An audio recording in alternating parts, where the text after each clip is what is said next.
This is the Dery Brothers Tribecast, a podcast for diehard Cleveland Indians fans. Presented to you by WaitingForNextYear.com. Now, here are the hosts, Matt and Todd Dery.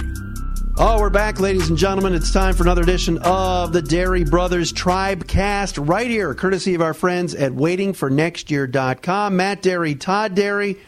Indian spring training in full swing. Watched a little night game last night, Todd. I love seeing Tribe Dodgers on the tube. Oh, I cannot wait for the end of March when we go into Minnesota and start whooping on the Twins. You know what the best part about it is?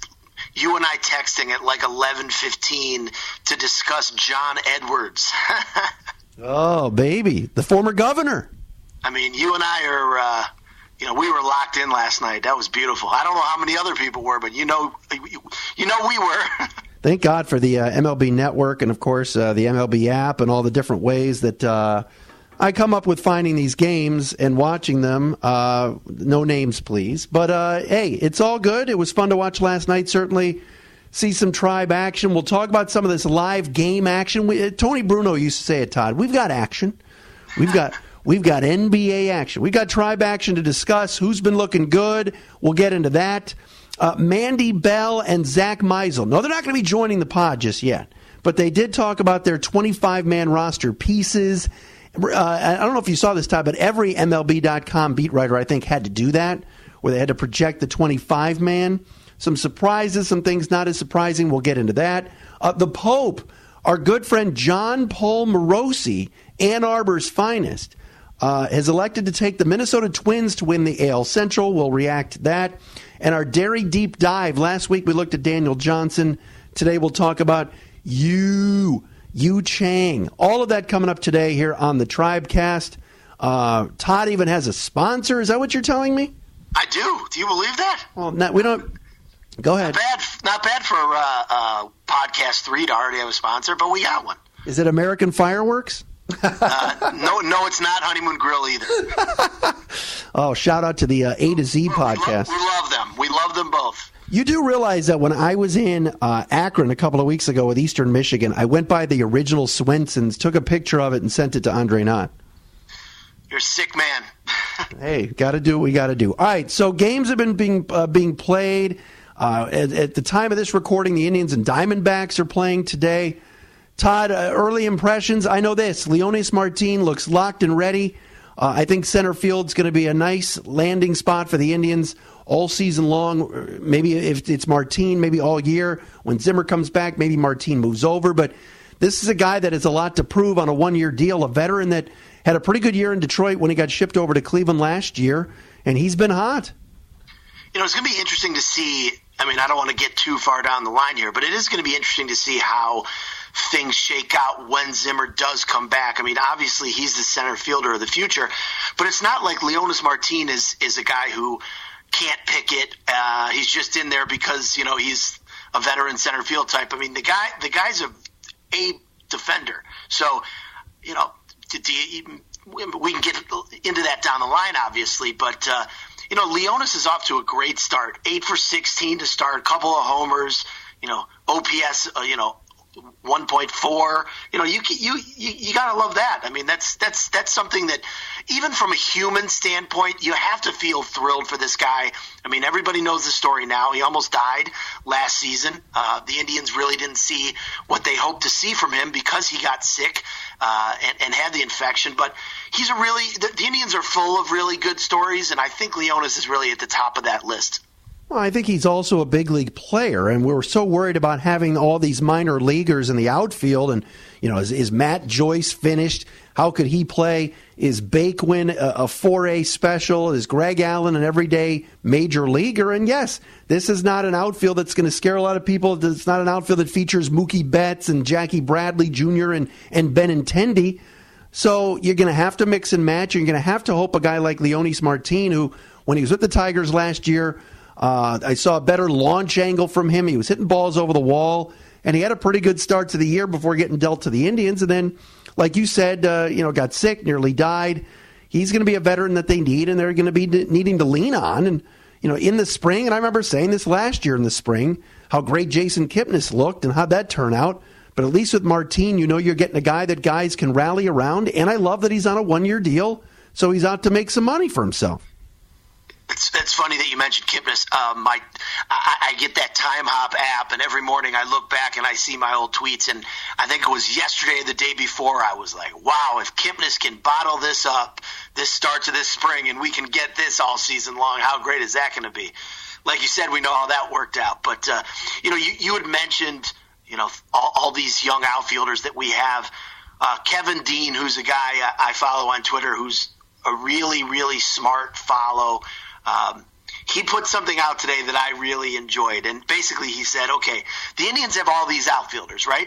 Rank how these guys are going to turn out, and I'd like to see what people think. So the guys were Greg Allen, Daniel Johnson, Oscar Mercado, Tyler Naquin, and Bradley Zimmer. Basically, rate those guys going forward. I'm not going to tell you how I would rank them. You tell me how you think these 5 guys are going to end up long-term with the Indians. In what order, I guess you could say, from most productive overall to least productive. But you can't do that. It's almost impossible. I mean, well, that's the beauty of the question.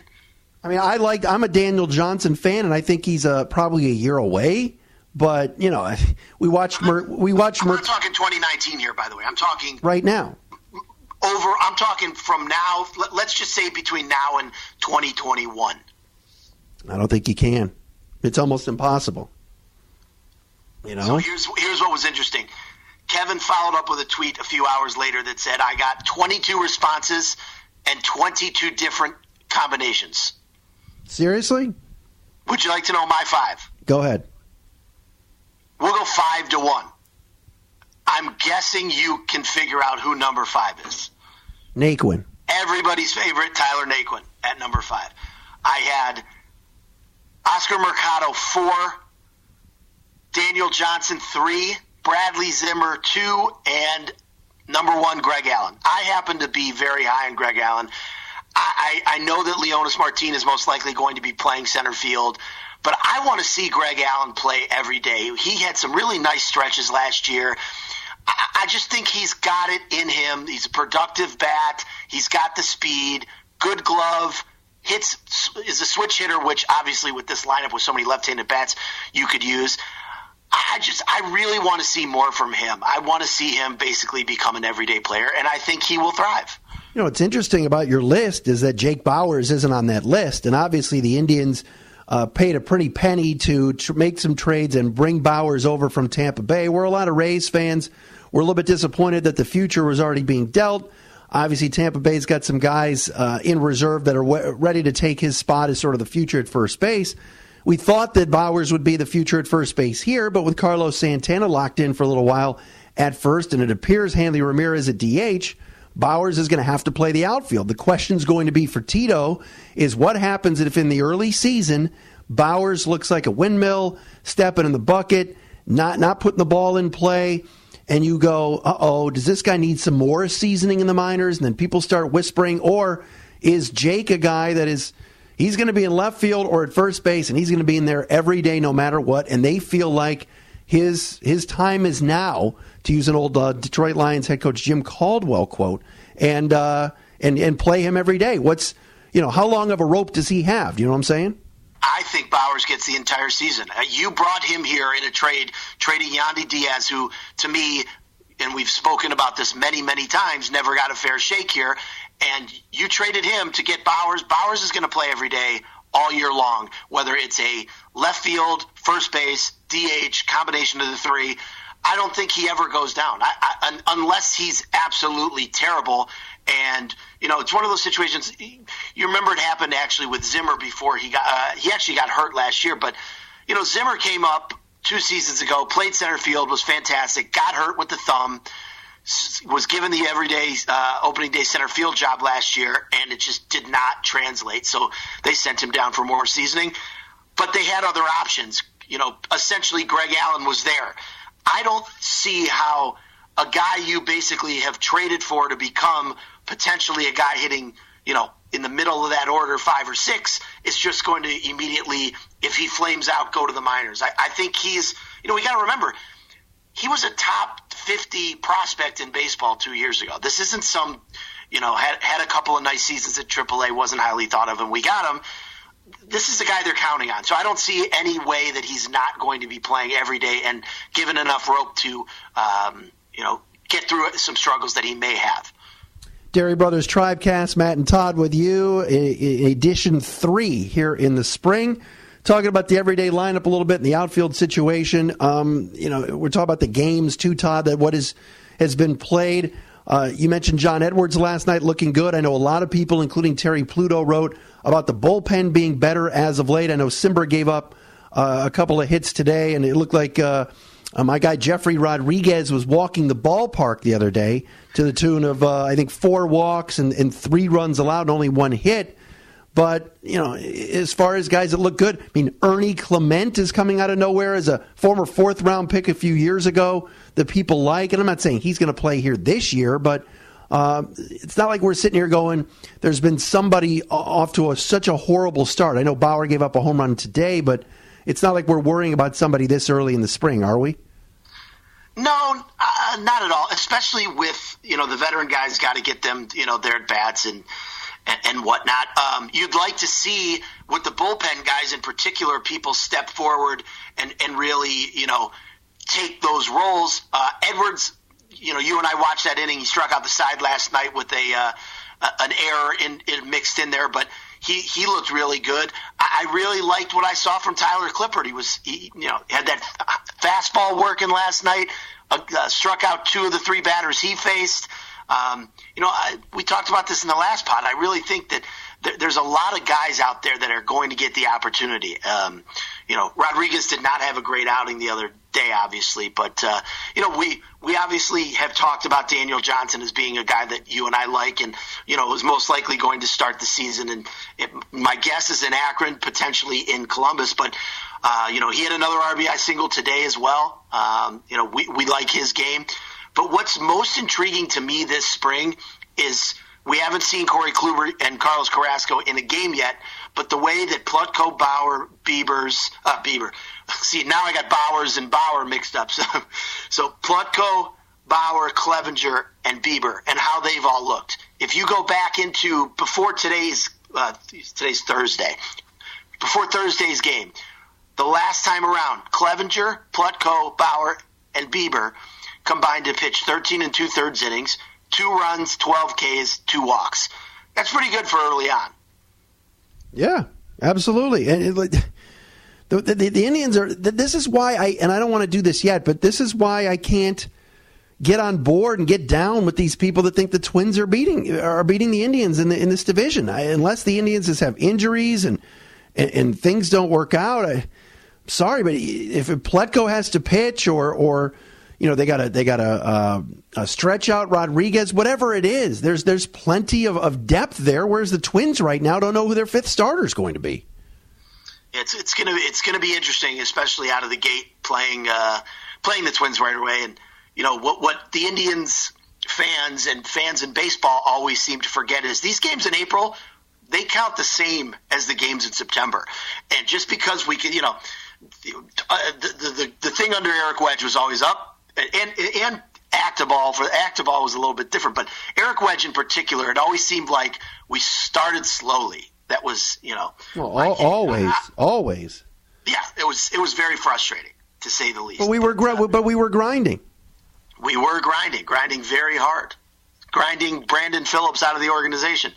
But anyways, I just think that these games in April, when you play the Twins, it's a tone setter. So we'll see how it works out. But like you said, that rotation, and that's something we can obviously speak to. But getting back to the position players, it's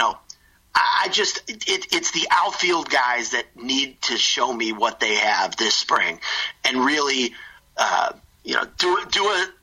someone's got to step forward. Hanley Ramirez is another guy I'm taking a big look at. Obviously, I think unless he goes 0 for 30 this spring, he's making the team as the DH, and they're going to put him in the middle of the order. I think that's the kind of goodwill he's built up. Do you think there's any possible way that he does not make the team out of spring? Oh, no. I think he's there. I mean, he had an RBI single last night, so the offer's out, and he looks to be in decent shape. The hair's been cut.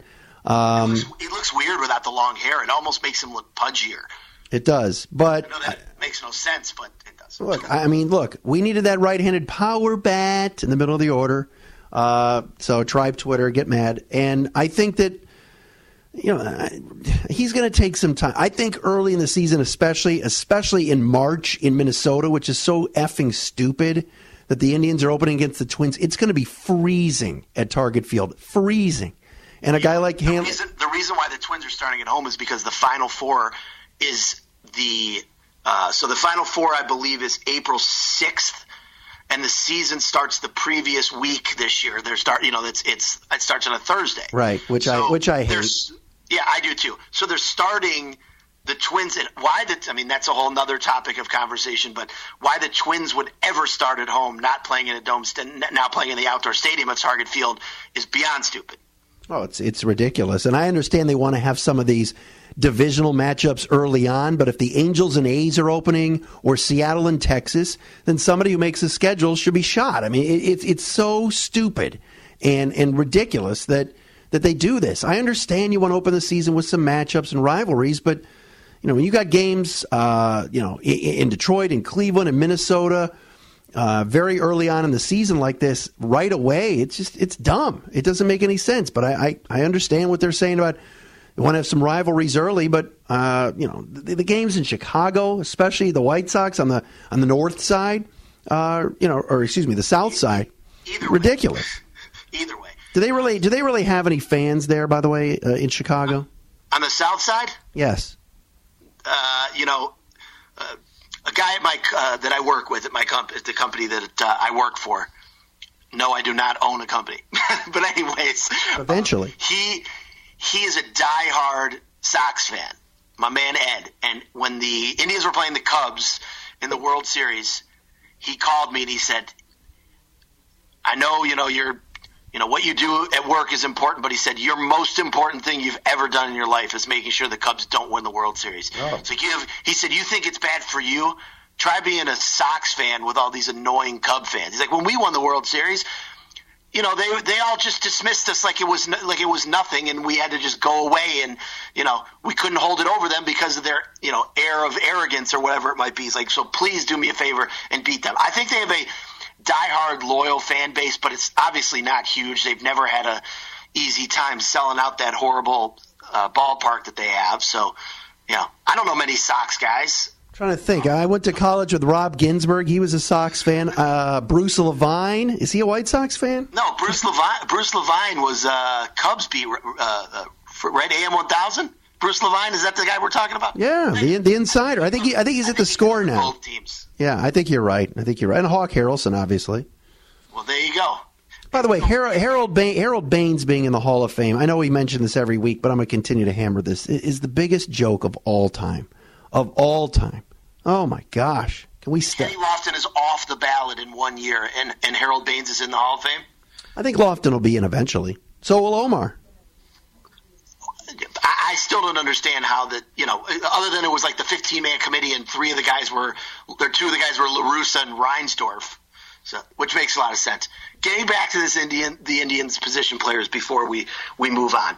I was just looking over at the overall stats. So who's been given the most at-bats this spring so far?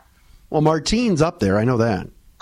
Martine has 16 at-bats. The most has been Ernie Clement with 20, and Oscar Mercado and Naquin also have 20. Well, Clement could be the heir apparent to Kipnis very, very soon at second base. I'm not saying, I know he moved up the system rather quickly last year. He ended the season, I believe, in Akron at Double-A, and doesn't have any power, but 280, 290 guy, and he's been a spark plug. And again, you draft him high in the fourth round. Some of these guys you throw against the wall stick. He's got a shot. And I saw your tweet about his eyes. That's exciting. Oh, the ladies love those blue eyes of his. He made a nice sliding play, defensive play last night as well. I liked him. I liked it. And by the way, of those 20 at-bats, Tyler Naquin, 3 for 20. Hey, he homered early, His first at-bat, so he's 2 for 19. So it's been downhill ever since. Yes, it has. All right, Matt and Todd, Dery Tribecast, of course, Dery Brothers Tribecast, brought to you by our friends at waitingfornextyear.com, and brought to you by a new sponsor. Todd, tell them what they're going to win. Yes. So the Dery Brothers Tribecast is also brought to you by Groove Ride. Now, I can speak to Groove Ride because it's a gym that I know very well. The owners, Zosimo and Anjua, happen to be one of the nicest couples you'll ever meet. They started with a location on the east side here in Woodmere with boxing, boot camp, and spin classes, and they've expanded to 2 other locations, one in downtown Cleveland at East 12th and Chester across from Perk Park, where they have boxing, spinning, booty yoga. They have more stuff that you can even imagine down there. And they just opened up their 3rd location at the brand new Van Aken district in Shaker Heights. So each location has more than just your average spin classes and cycle classes that you might, be familiar with. It's very high energy. The boot camps are fantastic. They also have low impact weight training class called Rock the Bells. Plus, they at Van Aken, they just opened a couple new classes, band camp, which is a resistance and light dumbbell work. Also, bar and yoga programs there as well. So check them out, grooveride.com. They're open 7 days a week, 3 different locations on the east side. And tell them your buddy Todd sent you, and enjoy. Wow, Groove Ride. Show. Thank you very much for that. The folks at Groove Ride, we appreciate you coming on board. All right, Mandy Bell, MLB.com, Zach Meisel from theathletic.com. 25-man roster projections for about middle of spring training. I saw Mandy Bell's. I checked out Zach's moments ago. I see a couple of names. I don't want to give this away, so let me just say this. I see a couple of names that I thought I would see on the roster that are not there. One of them was Nick Goody, the Goody Mob. Any other surprises for you on those lists? Well, Max Moroff being the utility man, I guess I'm down with. Actually, it's your buddy Jordan Luplow that I was very surprised that was not on there. We heard all winter when he was acquired that this was going to be the guy who was potentially going to platoon in right field, be a right-handed stick next to Tyler Naquin. I haven't seen him as much in the spring so far as I'd like. I'm kind of surprised that he's being left off, but then again, if Hanley Ramirez is going to make this team, someone has to be removed from the roster, and he seems to be the odd man out there because you can't. I don't know how many outfielders you're going to keep and how many relievers you're going to keep. That also comes into play because you never know with Tito. He loves having the extra bullpen arms, but with Goody, you speak to him. He pitched last night, put a couple guys on. He still has options, so it's not that much of a surprise to me that he didn't make it. I'm not sure what you think about the position players, but it kind of seems that things are kind of set in stone almost for the most part, except for the fact that you don't know if Frankie's going to start off on the DL. It appears, and I think Bell, Mandy Bell, and Zach both had the same list, if I'm not mistaken, right? I mean, I think it was pretty much lockstep with Perez, Plawecki, Santana, Kipnis, Lindor, Ramirez, Naquin, Martin, Bowers, Greg Allen, Hanley Ramirez, and Moroff. And then obviously Kluber, Bauer, Carrasco, Clevenger, Bieber, and the bullpen of Brad Hand, Adam Simber, the Neil and Ollie show, so Ramirez and Perez, Otero, Tyler Olson. I'm not thrilled with Alex Wilson, and then Tyler Clippard. I mean, Tyler Olson was god awful last year. Okay, so let me play devil's advocate there. If you remember, at the beginning of the year, his job was supposed to be the number 2 left-handed reliever and only face lefties. I put it on Tito that he had a bad year, to be honest with you, because as we know, if you look at his splits, he cannot face right-handed batters ever. He should be out, especially this year with the fact that you got Oliver Perez from the left side, who's basically going to be your key left-handed setup guy, and Brad Hand being a left-handed closer.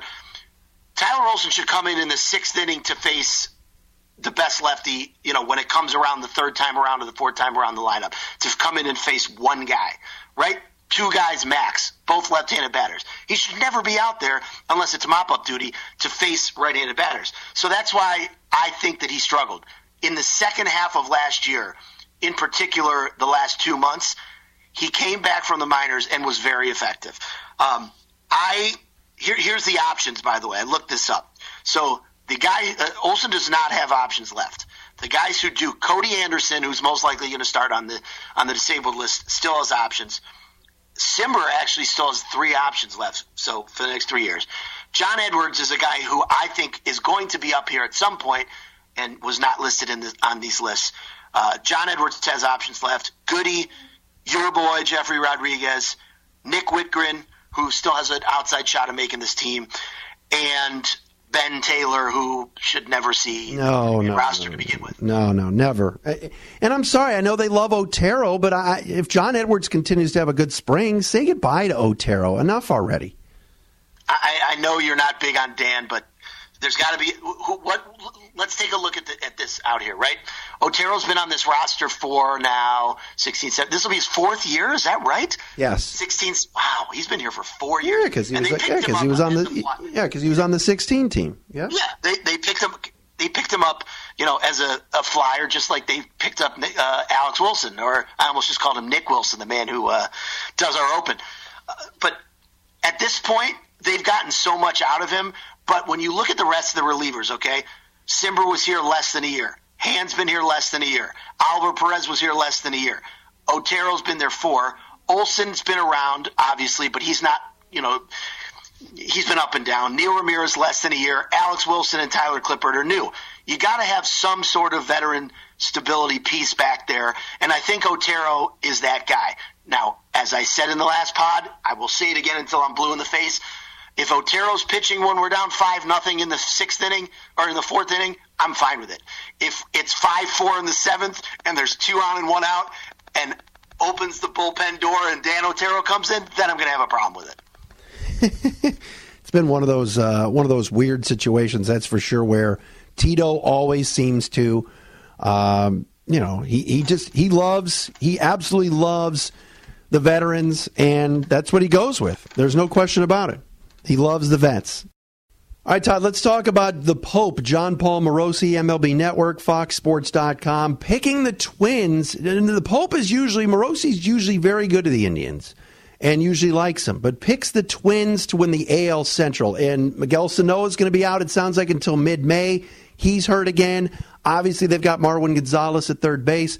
You look at that Minnesota rotation, you see Barrios at the top, Gibson, Pineda, Odorizzi, not sure who their number 5 is going to be. You look at their bullpen.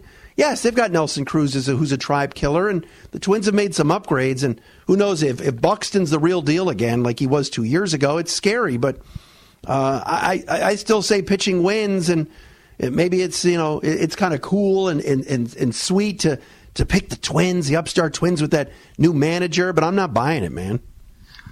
Here's what I would say. I think the Twins are going to be in this until September. We, last year, sat around and waited all season and waited, and we're like, oh, we'll turn it on in October, it'll be fine. And then we got to October, and the Indians were 3 and out, right?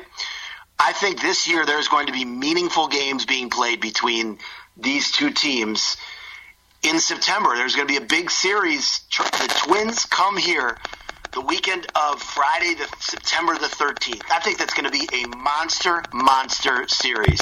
I think they're going to hang around all year, even without Miguel Sano, who basically was a non-factor last year, who also, by the way, when he swings the bat, his arms are so mammoth, it looks like he's swinging a toothpick. But that's the beauty of the Twins signing Marwin Gonzalez. They'll just play him at third. They were going to rotate him around. Now they don't have to, until Sano comes back. So he'll be at third. And we talked about this earlier. I love the acquisition of Jonathan Scope at second.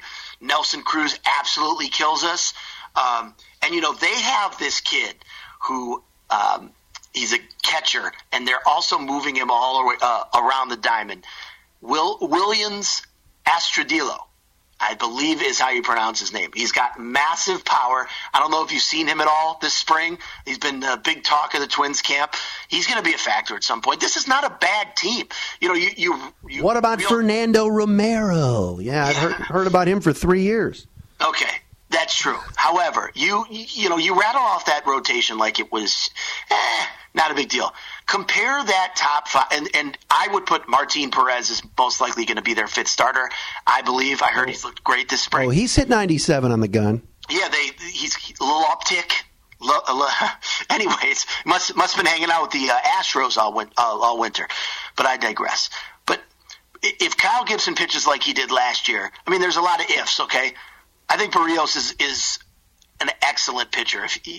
If he were on the Indians, he'd be the fourth starter. But that's neither here nor there. If Kyle Gibson continues his upward trajectory, Pineda was at one point a great pitcher. I don't know if he'll find it again, but the Twins are banking on that. Odorizzi's a nice piece.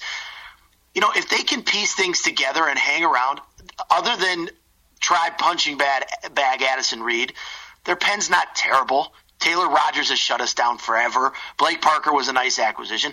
I really think that they're going to hang around because of that lineup. And we also, as much as the Indians front office and fan base and ownership loves to go to the our division sucks card without saying so, the Twins get to play the Royals and the White Sox and the Tigers 19 times each too. So that's going to be pretty easy for them as well. So I think they're going to hang around. Oh, they're a good team. They were in the playoffs 2 years ago. So you're right. They're not horrible. Obviously, don't let me forget about that. Thanks to who was that? Irvin Santana. Nice to show up in that wild card game and didn't the Twins get like 4 or 5 in the first inning, and then like Santana gave it all back in that Yankees game? I believe he gave up 3. I believe they scored 3 in the top of the first, and he gave up 5 and didn't get out of the first. They're a good team. Okay, I do think Minnesota's going to hang around. Eddie Rosario, I don't think I've ever seen anybody, and we've seen, going back to our childhood when George Bell used to destroy the Indians and Lou Whitaker hit about 900 at the old stadium. But Eddie Rosario is the real deal, and he's fantastic. He's very good. I'm not ready just because C.J. Cron had a decent half of a season in Tampa Bay, say that he's going to be some world beater there. To me, when they dealt Eduardo Escobar last year, that's another guy that I think is scary good that is no longer there. Biggest issue is going to be Buxton too.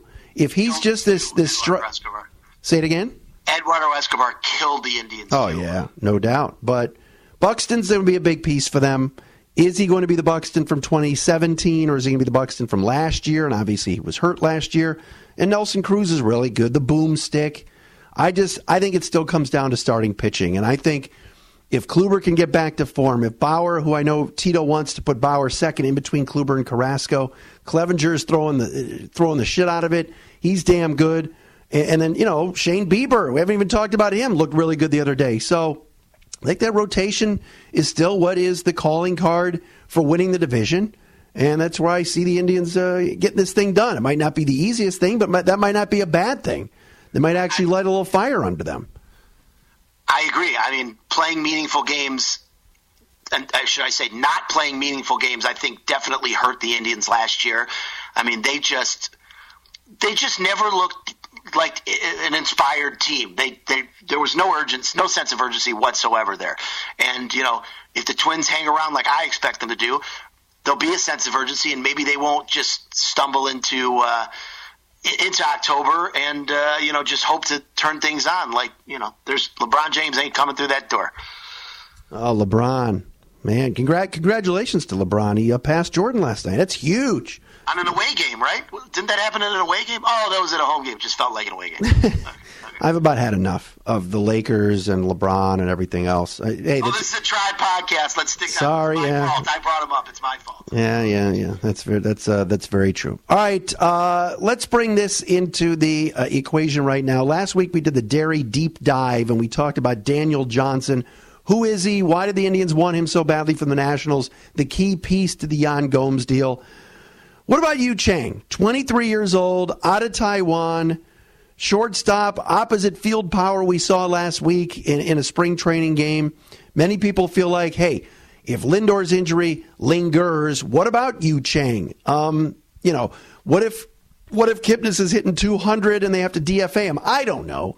But to me, this would be the year where mid-season or late in the year or whenever it is, could Yu Chang play a factor, play a role for this Indians team. You bring up a very good point, which is we've seen through the Tito era, usually somebody comes up mid-season, whether it be a Bradley Zimmer is a prime example 2 years ago. They brought him up for a little shot in the arm, and he did a great job coming up, playing some center field. Like you said, if Kipnis struggles, well, first of all, Kipnis should be a platoon player, but at this point in his career. Chang would be the perfect complement to him. The Indians, they like you said, they signed him at age 17 in 2013. They've been developing him the whole way through. We've been looking for a right-handed bat with some pop. He's got it. Defensively, does he need some work? Absolutely. But they could definitely use him at second base or short being his more natural position. He also plays a lot of third base. I was just checking out how many games he's played. He's played in the minors. He's played 455 games at shortstop. He's played 59 at third and only 11 at second. But to me, his quickest path here would be second base. I mean, I don't know what you think about that, but second, certainly, you got Jose Ramirez blocking you at third and Frankie Lindor blocking you at short. Nobody's blocking you at second base for the most part. So here's a guy who I think could be a real factor. He's got a beautiful swing. He hit a home run, I think it was last week. He looks like Yan Gomes with the bat. He's got a nice swing. I really think he could be that guy, like you said, that comes up mid-year and gives the Indians, hopefully a little pop up, off from the minors, because I don't know who else it could be other than Chang. I agree. And again, Jose Ramirez, you never know. Do they move him back to second? Do they pick up a third baseman? Do they trade for one? It all depends. This is obviously going to be Kipnis' last year. Would Chang be better at second or at third? Has he put up gaudy numbers in the minors where you say, oh, my goodness? Sometimes he's a tribe prospect, but is he a major league prospect? He can be a top 10 Indians prospect, but can he ever crack a top 100 or 150 at the major league level? It's nice to have this option because many people always say, well, the Indians never develop anybody, at least positionally, especially in the outfield. Infielders has been a kind of a different story, of course, with Jose and with Lindor and everything else. But it would be a nice option for sure if the Indians needed it. And he's a right-handed bat, like you said, Todd, which is something the Indians have always they've always been lefty leaning. So, let's see how the rest of the spring goes, and let's see how he starts the year off in Columbus. He's got. It's funny now. Eric Gonzalez was most likely blocking. Well, the Eric Gonzalez and Gio duo were blocking him last year, and those guys aren't there. One thing I'd like to see. He's got a little. Last year he struck out more. It was his highest strikeout rate of his career. His homers were down a little bit. I'd like to see a little bit more patience with him, but he's definitely a guy who can help out. I personally would rather see him than a guy like Max Moroff, who is more of, I don't want to call him 4A, but, it's more of one of these guys that he ran out of options in Pittsburgh. But he has big league experience, and he's more of a Tito type guy that can play all over the diamond, Yeah, you're 100% right. And on March 28th, I'm good with that. But, we'll see what it's like come June. It's also going to be interesting to see how Tito juggles giving these guys, especially Ramirez and Lindor, rest if he does it at all, because they're going to be so heavily leaned on. Will Moroff get more opportunities, or Chang, whoever ends up becoming the utility man, will they get more at-bats? Because if you remember, Eric Gonzalez was rotting on the bench last year. He did not get a lot of run. And, the Indians obviously need a healthy Lindor and Ramirez, but, it would be nice every once in a while, especially with Kipnis, the way he's been struggling, to get these guys in there a little bit more. Oh, I don't think there's any question about it. Chang made a couple of errors the other day at shortstop, throwing errors and everything else. And again, it's spring for a reason, and you're getting into live action, live bullets, as they say. Look, I think the way Ernie Clements played, that's going to help push Chang too. Who's going to be the quickest guy to the big leagues, and has he caught the attention of Tito to the point where maybe he gets more of a look long term? The Indians just have to have some depth, because I think we've been very, very fortunate, and this, Todd, that Lindor and Ramirez have played full seasons and have a lot of, they're in great shape and they've been very, very stable. But now there's got to be that guy that they can bring up that eventually spells one of those two if there's an injury, number one, and number two, spells Kipnis, is what I meant to say. Because how long are they going to, how long of a leash is Kip going to have? I know how much money he makes, but if we're in mid-June or July talking about how bad he's been and he's hitting 195 or 201 and the Twins are nipping at their heels, what are you going to do? Yeah, it would be sunken cost at that point. And, I mean, especially if he's not ranging very well defensively. We all know that his arm's not the greatest thing in the world either. But, maybe he'll have one more great year in the sun, as they say. But, that's one of the reasons why I like Chang and I would like him to be on the roster because I really think he could be a good platoon partner, with Kipnis at second base. They sent, by the way, he was sent to the Arizona Fall League this fall. He hit 337 with a 919 OPS. So that's in 96 plate appearances. So, that was a good sign. And, he swung a nice bat this spring. So we'll see. I do think we will see Yu Chang at some point this summer. All right, man. Another good addition in the books. Anything else you got? This has been fun. Loved watching the game last night. Loved seeing Mercado go deep, and it was a laser. It was a laser over the left field wall. I'm watching more. I want to see more at bats from Hanley Ramirez, and I think they're doing the right thing with Kluber and Carrasco. They know what they have with those guys. Ease them in. There's no, Bauer wants to pitch 5-6 innings every game. He's just a different animal, Absolutely. And you know what? Today is, we're recording this on Thursday, 3 weeks, 21 days from right now. Tribe in Minnesota.